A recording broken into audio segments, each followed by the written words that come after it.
खुश कैसे रहा जाए। एक बहुत बड़ा व्यापारी था।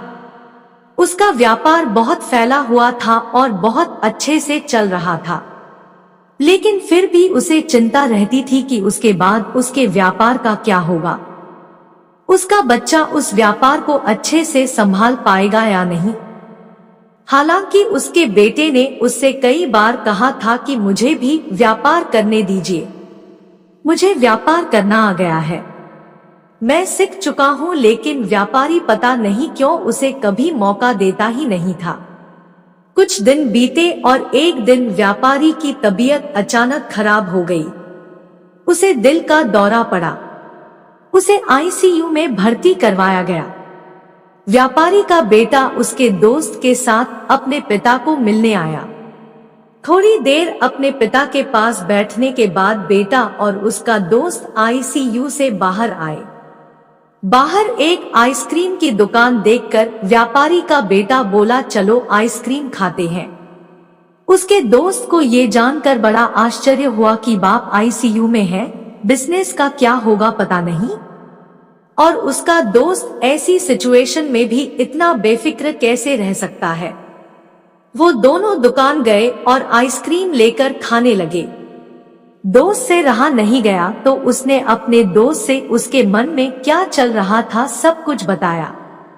व्यापारी का बेटा बड़ी शांति से बोला कि दोस्त, मैं परिस्थितियों को स्वीकार करना सीख गया हूँ। मैं श्री कृष्ण का बड़ा भक्त हूँ, इसलिए उनके बताए रास्ते पर चलता हूँ। पहला रास्ता कि कर्म करो और फल के बारे में मत सोचो। दूसरा, मैं तुम्हें एक कहानी बताता हूँ जिसे सुनने के बाद तुम्हें सब समझ में आ जाएगा। रुक्मणी जी जो कि श्री कृष्ण की पत्नी थी, उन्होंने जब अपने पहले बेटे को जन्म दिया जिसका नाम प्रद्युम्न था, जन्म के कुछ ही दिनों बाद उसका अपहरण हो गया। रुक्मणी जी अपने बेटे के गम में बहुत उदास रहने लगी, रोने लगी। तब श्री कृष्ण जी ने उन्हें समझाया कि हमारा बेटा सब कुशल है जहाँ भी है, इसलिए तुम उसकी चिंता करना छोड़ दो, खुश रहो और स्वस्थ रहो। यह उनसे खुद भगवान श्री कृष्ण ने कहा था। फिर भी रुक्मणी जी ने अपने बेटे की चिंता नहीं छोड़ी। पर आखिरकार 18 साल बाद प्रद्युम्न घर वापस लौटा। वह विवाह करके लौटा था और समस्या यह थी, उसने अपने से 20 साल बड़ी महिला से शादी की थी। रुक्मणी जी को इस बात की खुशी थी कि उसका पुत्र वापस आ गया, लेकिन इस बात से वो फिर से दुखी हो गई कि उसके पुत्र ने अपने से बड़ी उम्र की औरत से शादी क्यों की।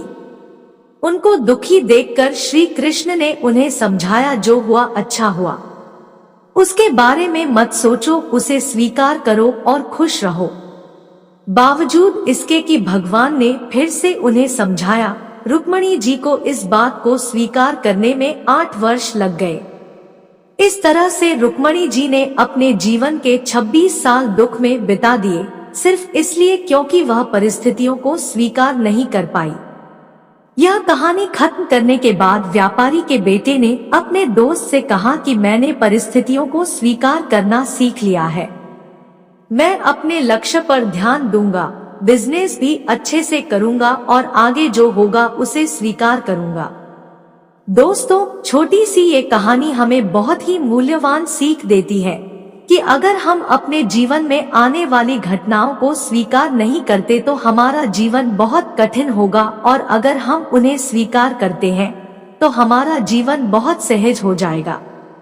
कहानी अच्छी लगी हो तो वीडियो को लाइक और चैनल को सब्सक्राइब जरूर कर लेना ताकि ऐसी ही वीडियोस आपको मिलती रहे।